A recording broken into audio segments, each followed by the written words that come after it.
Hi, everyone, and welcome back to another battle report. This is round three of the Dead of Winter GT that had taken place in January of 2026. We are on to round three. Now, normally this would be the last round of the day, but we condensed this GT into a one dayer, so 4 games. So let's see how it goes. I'm up against some dwarves here and a player that I haven't played in a little while, but we have matched up at previous Dead of Winter events, and it was really nice to get to play him again. So here's his dwarf list. He is a lord on large beast with the blade of slashing, pretty standard loadout. Got two flame priests, one with bane chant, one with fireball, another one with bane chant, another one with fireball. We got an ironclad horde. We have a shieldbreaker horde, two shieldbreaker hordes, one with the brewer strength. That's a pretty nasty little unit there. Crush 2, Thunder 1. They hit on threes, 25 attacks with headstrong. Like, yeah, that's a serious unit. And he has another one with fire oil. So I don't have anything to regens, but I could see fire oil getting a little bit of love with the amount of force of nature that I think we're going to see in our local tournament scene. He has two regiments of Iron Guard. I have to list up over here too, because this one's a little small in front of me. My eyes are getting bad. A regiment of Brock Riders with the Brew of Sharpness. So yeah, 30 or 26 attacks on threes, Fearless Thunder Charge 3 with Vicious. Like, what a nasty, nasty unit. Enter standard cap, so they have an 8-inch, charge. 16 total. Stoneclaw Riders, he has a regiment of those. He has two Iron Belcher cannons, which are a lot of fun. I'm glad to see cannons and war machines get a little bit of love in this edition. My throat is really bad. I'm a little bit sick, so probably sound a little nasally if you didn't heard me before. So my list, real quick: Dragon Lord, two mages with some spells, two hordes of Palace Guard, a regiment of Palace Guard, two critters, Stormwind Cav with the Jesse boots for that Thunder Charge 3 unimpeded, two Glade Stalkers and a Dracon Rider regiment with the Helm of Confidence. Now, if you just started watching on round three, I don't know why. Go back and watch the other ones because they're a lot of fun. Yeah. So, but that's why I went through my list real fast. So I have my Alchemist Curse Mage way over here. That's my jacket. My Alchemist Curse Mage way over here. I don't love it, but he has. I was kind of countering his Lord on Large Beast, so that she can Alchemist Curse him. This horde here is a shield breaker horde. The one good thing about the shield, well, on the opponent's side, the one good thing about shield breakers is that they are only D4.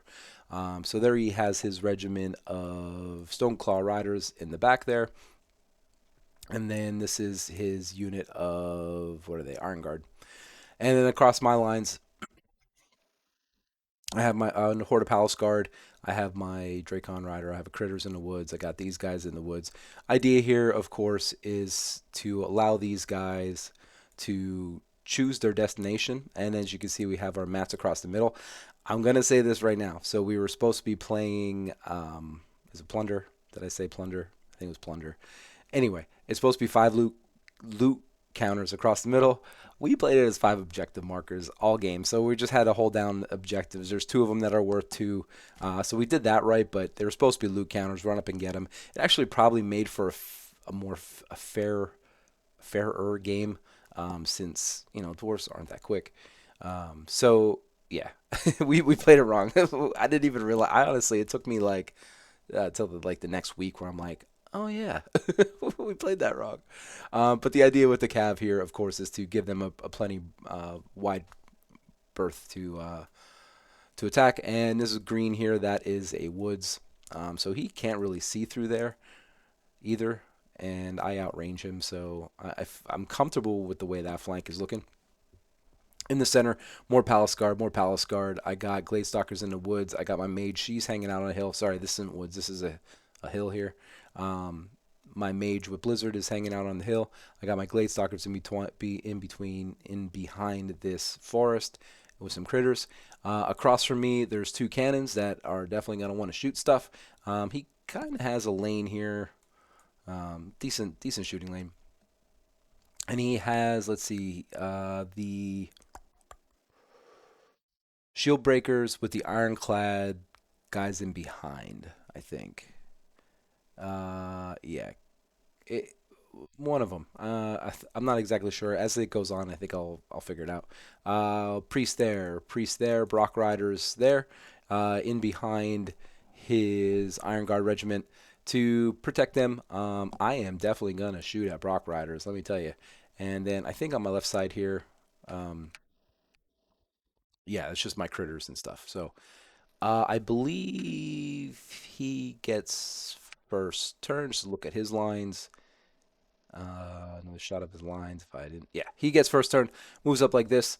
The good thing is, I mean, there's not much that the dwarves are going to do in his turn. He does have some shooting, so the cannons are going to fire off. And the good thing is, like with this hill where it is, I can actually pretty much unimpededly see no cover those Brock Riders. So that's going to be helpful in my shooting phase. He moves up like this. He's staying out of the woods here. He's going to let me determine, how we're gonna have this engagement on this side. Um, yeah, not a whole lot for the dwarfs to do on turn one. He does do some shooting. I'll probably show you the wounds there in a second. So over here, I think this is just Alchemist Curse going off. Being able to see there, it is in cover. It just gets 2 wounds. It could have been a lightning bolt, but judging by the distance, I think it was Alchemist Curse. They are only defense 4, so I probably would have to do the math there. Like, what's better, 5 lightning bolt in cover or 6 Alchemist Curse in cover, but they wound? It's probably better. Probably better to go Alchemist Curse, which I probably did. And I moved up. Just getting in range of this marker, nothing crazy there. And so I was kind of thinking about the way I played the first 2 rounds of this tournament. I'm like, you know what? I'm gonna get aggressive. Like he gives me this unit, and my Cav are incredible on the charge, and they can Jesse boots. I'm just gonna go in and see how many wounds I could do to them, because these guys, I think, are these the defensive 4 or 5? That's kind of important. Or defense 4 or 5? Let me see. Ironclad Horde. That's the defense 5 unit. Yeah, that's the defense 5 unit. I'm almost positive. So I do, and being that it's defense 5, I mean, it doesn't matter because it's under 3, so either way, I'm going to be in the same amount of wounds. I do 12 wounds. I mean, they're 18 hitting on 3s with elite, anything but, so I think they did pretty well there. I gave them inspiring. I hope they hold out to a counter charge. If they don't, 12 wounds is a lot.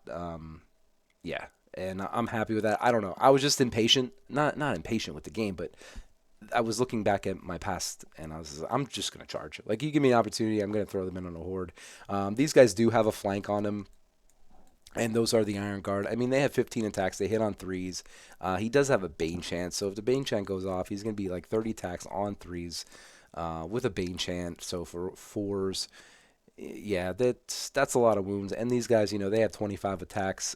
They are 25 attacks on 4s, probably a Bane Chant. So it's probably not, this might not have been the greatest idea for this cav. But, if you go back in history, I'm sure there's a lot of times where the cavalry ran out and got absolutely mauled. And then the infantry had to clean up. I think, wasn't that like Agincourt and something like that happened? Anyway, so shooting, yeah, my shooting goes off. I do 11 wounds to the Brock Riders. That is really scary for a unit that he has 265 points invested in. I thought that was great. That was all my Glade Stalkers. Now, one Glade Stalkers were in cover, I believe, but the other ones on the hill had a clean sight. That's also Blizzard. So, yeah, real solid there. I can't be happier with 11. Now they are fearless, I believe. Yeah, fearless, I believe. They are fearless. Jesus, man, I can't talk today. Plus my throat doesn't feel the greatest. Anyway, so his turn 2. I burned a lot of time there actually for what has gone on. But I mean, we were rolling dice already, so I mean, it makes sense. So yeah, he does take the flank here. That is a no-brainer. I wasn't sure what he was going to do with the Brocks here. Um, they're under so much pressure. It's like they they could back up, not back up, but I mean they could like spin and go this direction maybe just to protect. Now there's woods here, or that's flat, um, which I kind of actually I really like that move. Like if you tuck them in there, I still have to deal with them. I mean, what am I gonna do? Throw critters in? Oh, and this is you can see the way I did my critters here. I just threw them in there, and these guys got into woods and took cover shots. Um, yeah. Instead, he was just like, look, if they survive another turn with their fearless, they're gonna charge something here or here. even a mage. I don't know if the mage was in range or not. These guys here, his shooting did do 5 wounds on the previous turn, I believe, because I think these guys get wavered this turn from the shooting. So, yeah, he decides to take the what are they? Stone Claw Riders into there. 16 attacks on threes.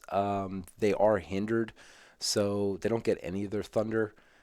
So they're going to be at fours, 16. They're not going to be able to pop this guy statistically, which is great because, I mean, I got counter here. These guys can't see them.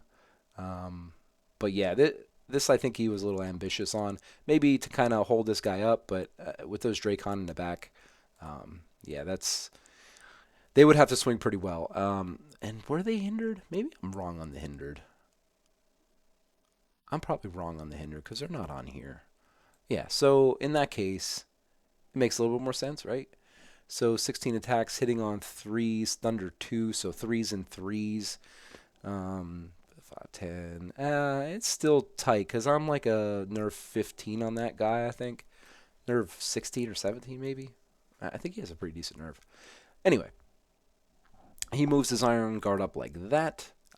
His beast kind of slides over this way. He knows the Alchemist Curse is probably coming this direction, so he's trying to give way to some to make sure that they don't get absolutely nailed by Alchemist Curse.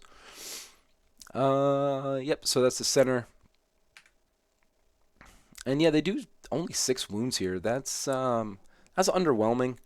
I don't know why I think they were hindered. I don't think they were hindered.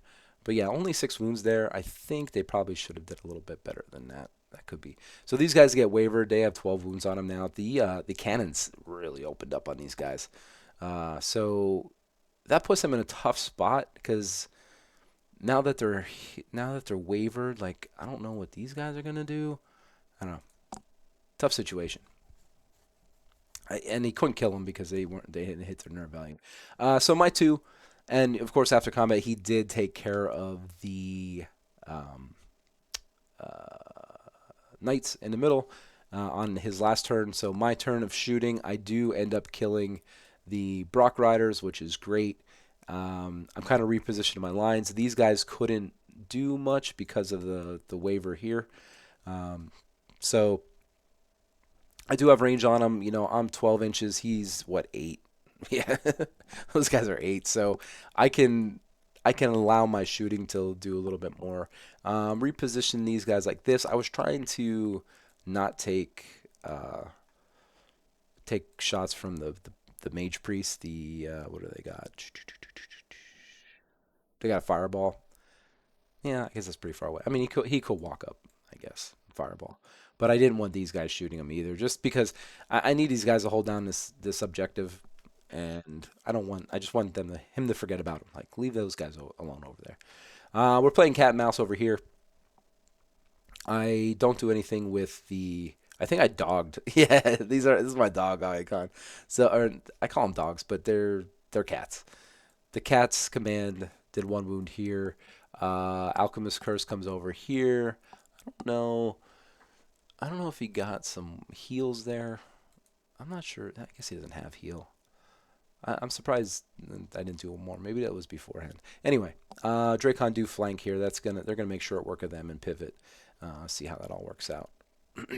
Yep, after combat, that is what happens. Do they have 7 wounds? I don't think so. Anyway, so they reposition like such. These guys can see them also, so he could double charge here, take hindered here, not hindered there, but and then the Brock Rider, of course. So he has some options. He can double charge these guys somehow. We'll see how that all plays out. And I repositioned my uh, my Dracon Rider like this. I'm starting to look this direction now to determine like these guys have been putting a lot of pressure on my center line, so I'm thinking like maybe he isn't needed on this right side anymore. Like I have enough here to handle this, but that's not really true. That flank could go south quickly. Yeah. So I'm gonna drink on this turn. His turn 3. He moves up. He's getting aggressive. Like dwarves got to come across the field and slap you. So that's what he does in the center. He puts this mage behind a wall in case I do charge him, and at least it's going to be hindered. I thought that was a pretty smart move. Knowing that, I was kind of like eyeing my Dracon in that direction. Yeah, so moving along. On this side, yeah, what he decides to do is take his Brock Rider, take a hinder charge there, and put the Iron Guard into the Dracon also. Double charge there. They probably survived that. Iron Guard only have 15 attacks on threes. There's no. He could get a Bane Chant here. I think he does. So he could Bane Chant there. Um, I think that's actually why he moved over. And yeah, I still Dracon are nerf 17. They do have inspiring around. I'm not sure if they survive that or not. These guys, yeah, they move up the shield breakers. Now they're going to be in a fight with the Palace Guard, so that's all happening back there. He does give them dogs, so he's going to start throwing some dogs around. And we'll see how that goes. Yeah, look at this atrociousness. Only 3 wounds to the Dracon. That had to break his heart. Dogs do 1 wound to the Palace Guard. Yeah, this flank has not been going well for him. They just kind of been under swinging, and just kind of, and because of it, is leaving himself in like some bad positions here. Because this is a great opportunity. Like even if it's hindered, to get a lot of attacks for me onto the Lord on Large Beast because he is defense 6, and I'm only crush 1. Like I don't have a lot, but if I have 50 attacks, 50 attacks on 4s with elite on 5s to wound, like that might be enough, and I can always throw attacks at him also. So yeah, I got some decisions to make, but it feels better over there than I was expecting. In the center, yeah, not much going on here. He's just pushing up like this, and I probably showed that before. He does get 1 wound on my bunnies. This worries me. This is like one of those things in the game where it's like you want these guys to just be here, get their 1 point, and nobody bother them, and then they start taking wounds, and they're not. I mean, I get it. In 4th edition, you need to get them to their nerve value, which is 11, so you need to do a lot more wounds to like actually remove them. But still, like chip damage is scary. So yeah, on my turn, I do what I said I was going to do. I do charge. I think I threw all the attacks at this guy. Like I didn't even attack these guys. I just wanted to make sure the Lord on Large Beast was out of there. Like I don't need him with his defense 6 flying around. Like that frees up my Alchemist Curse Mage. She can start doing stuff over here if I want, or if I need her in the center. So I don't have to focus on that Lord on Large Beast. After for my reforms, I'm like, okay, now what? So these guys are technically still engaged with these guys, so they can't do anything. These guys are free of their engagement. So instead of getting flanked, I was able to turn them around 180, and that actually puts their leader point in the front arc. So they're going to have to charge me in the front. That was fortunate because when I first looked at this reform and realizing that these guys couldn't move, I was like, uh-oh. Like, did I just give these guys up with a flank? And then I realized, like, okay, if you look at it, like, the leader point is in the front arc. Excuse me. Boy, I hope I can get through this with my throat. My God. All right, moving on. I charge this guy in here. This is kind of, it wasn't my greatest play ever. Because he only has 5 attacks, and it's hindered now, and he has no thunder. So it's like 4s and 3s with the lead on 4, and it's not like I can stop him from casting in the new rules because he just has to pass a withdrawal. I mean, maybe he fails the withdrawal, but I don't even know how many wounds I did there. So yeah, after I was talking about these guys, just babysitting this objective, I just decided to charge them in.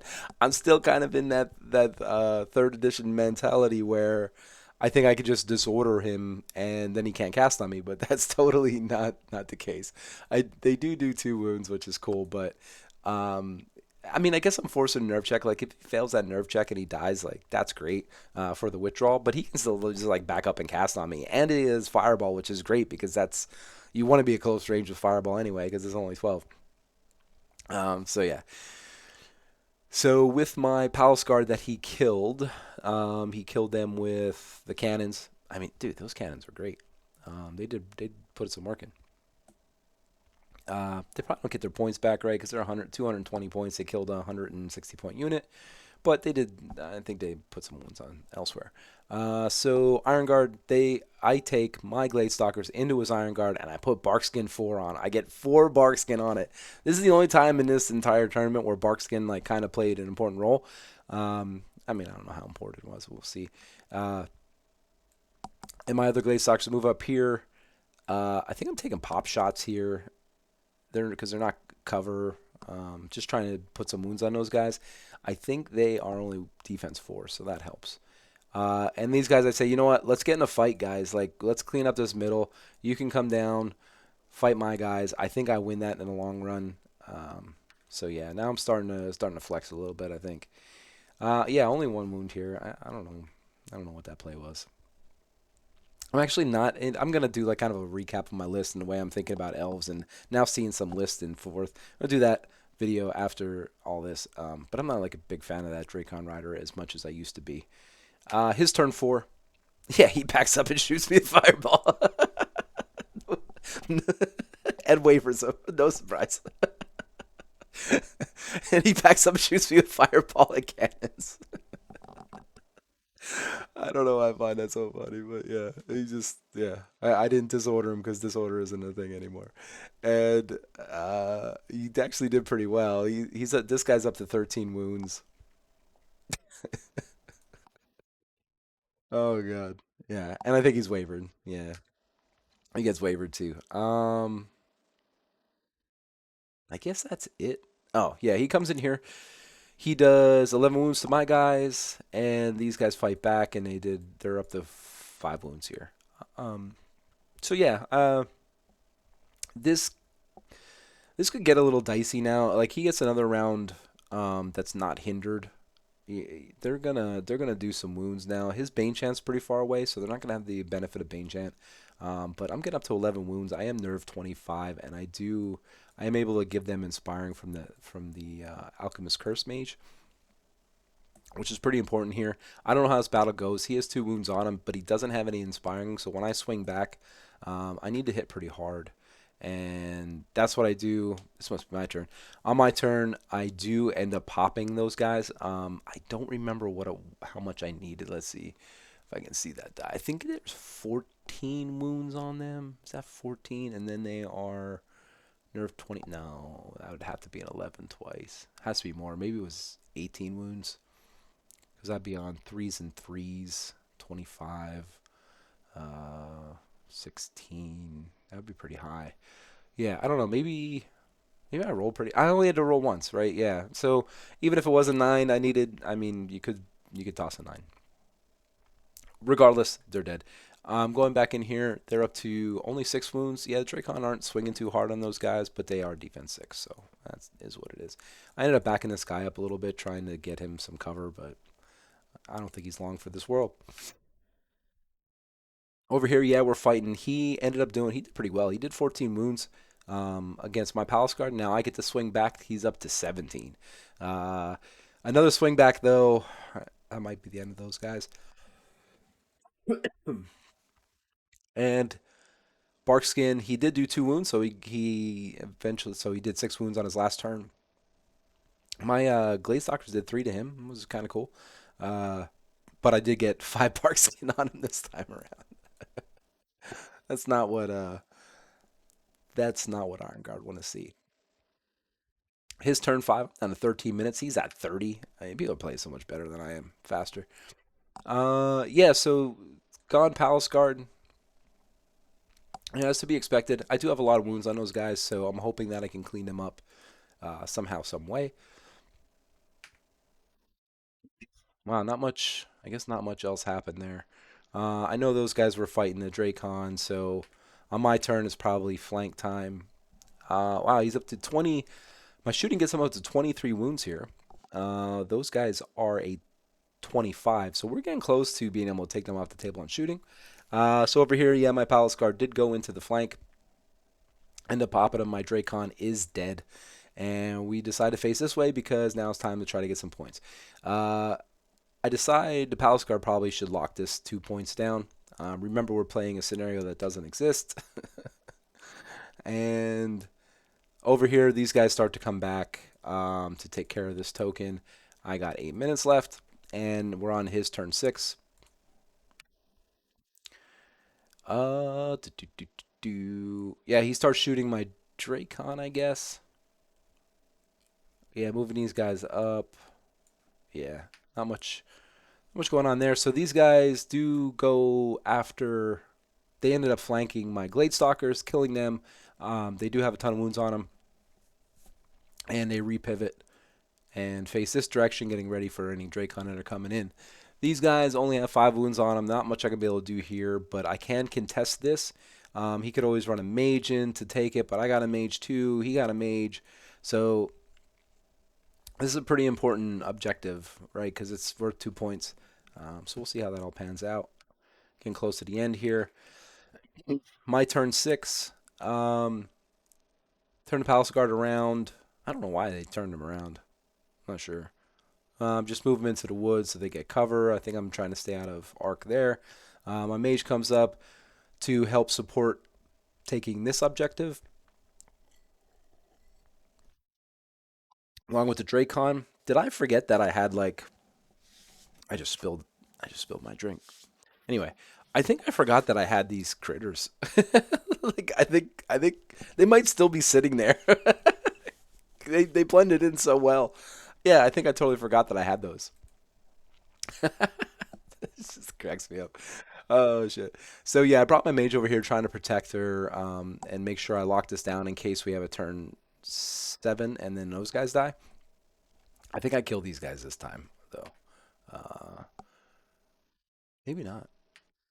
Yeah, I do. Yeah, so between my blizzard, some cover shots here, I was able to get them above their nerve value and kill them. So that's great. That way, this one, we're looking to contest this one. I have 1, 2, 3. He can jump on this for 1. Yeah, it's looking good. It's looking good for elves. And I thought this went to turn 7. I think this went to turn 7, and this is how it ended. Yeah.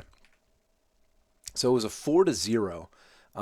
He really should have jumped on that. He could have. I think he forgot, kind of like I have forgotten about third edition to fourth edition. Like these guys are all unit strength. That's a 1. That's a 1. That's a 1. That's a 1. That's a 1. Like they could run up and grab these objectives. I mean, maybe not the War Machine, but yeah. So how it ended. 4-0 me. Like I said, we played a scenario that doesn't exist, but we both were playing it knowing that that's what we were doing. So I ended up with a 4-1 here. I killed 1,495 points. He killed 1,055. It was a great game. It was wonderful to play Steven again. It was just a really fun game against Dwarves. A classic, Elf first Dwarf battle. So this is game 3. We have one more game left, and it's a really like the snow's coming. I need to get out. So you'll see like the next report is like just balls to the wall, man. But hey, thank you guys for watching. Thank you for bearing with me through my voice here. But hopefully it was still entertaining and you had a good time. We will catch you on the next one.